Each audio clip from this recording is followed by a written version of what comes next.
Yoga is a means to bring harmony to the body, mind, and spirit. My name's Daniel Bradley, and this is In 4 Weeks, where every month I take on a new challenge and a new topic to make myself either healthier, wealthier, or wiser.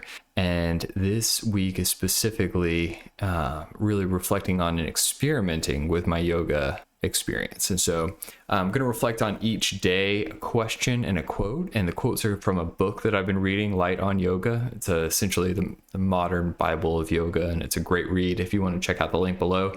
Last month was my digital detox, where I disconnected from a lot of content creation, content consumption. I got this dumb phone called a light phone that only essentially does text messages and phone calls, and I thought it was a great tool to use.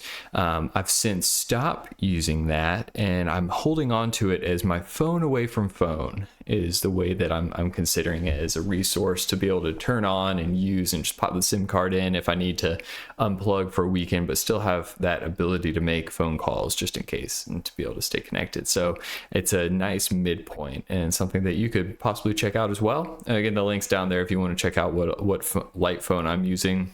And I've reviewed a bunch of them if you want to look at older videos from last month about my whole experience as I worked through the bugs and the ups and downs of having a phone with basically no internet connection. And so as I reflect on these different days, again, it'll be a quote from that book, a little bit of reflection, sort of a journaling of my own thoughts and something for you to take away, and then an application question, something for if you would like to take this day-to-day journey through yoga with me. I've taken these questions that I've made and turned them into something that you can really dig into for yourself. And so this would be something that if you wanted to crack open a journal and journey with me, it's a great opportunity to do that. So once again, my name's Daniel Bradley, and this is In 4 Weeks, where every month I take on a new challenge and a new topic to make myself either healthier, wealthier, or wiser.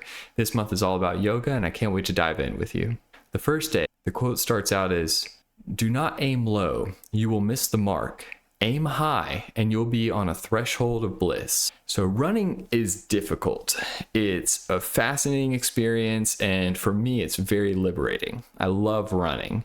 But when I started running at a young age, I ran with awful technique. It was me versus the ground. It's really pounding through every step that I took.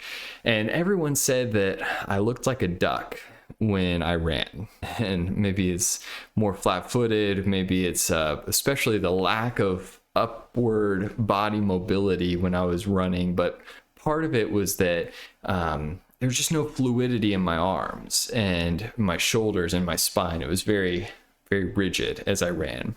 The other challenge was my contact with the ground, and so runners benefit from minimizing their contact with the ground, and I was basically just stomping it into submission. A coach that I had finally pulled me aside and reframed my understanding of what running should feel like. He said it should feel more like I was flying and along the ground and less like I was fighting against it. And so letting my feet kiss the ground as briefly as possible as they kind of flick me along in whatever path I was going on, around a track or especially on a trail, something like that. Leaning gently into the momentum, because a lot of times I was essentially just neutral. I wasn't leaning back, which is great and very helpful for your joints, but I wasn't really kind of leaning into the momentum as I was going. And that shift in my thinking has pretty quickly doubled my speed while feeling more natural and free while I was running. So something for you to try on your own. Here's a question for you. How can you bring mindfulness and intention to the transitions between your yoga poses, the stuff that happens in between, and really acknowledge the present moment? And I've got 3 ways that you can unpack this for yourself. The first one is conscious movement, really cultivating awareness during pose transitions, not just what pose you're headed to or which one you're coming from, but really awareness of what it feels like in between each step. and focusing on the sensations, the breath, of course, and your alignment. See if you're favoring one side or another. Now, the second of these three ways that you can unpack it for yourself is mindful pauses, really incorporating brief moments of stillness in between poses to really like tune in, check into your body, observe again those sensations, your breath, and your alignment, and reset your body and mind before you go into a new position. And the third one is intent-based transitions. So a lot of times, if you're just thinking of the next pose you're getting into, you're not really being intentional about the transition itself.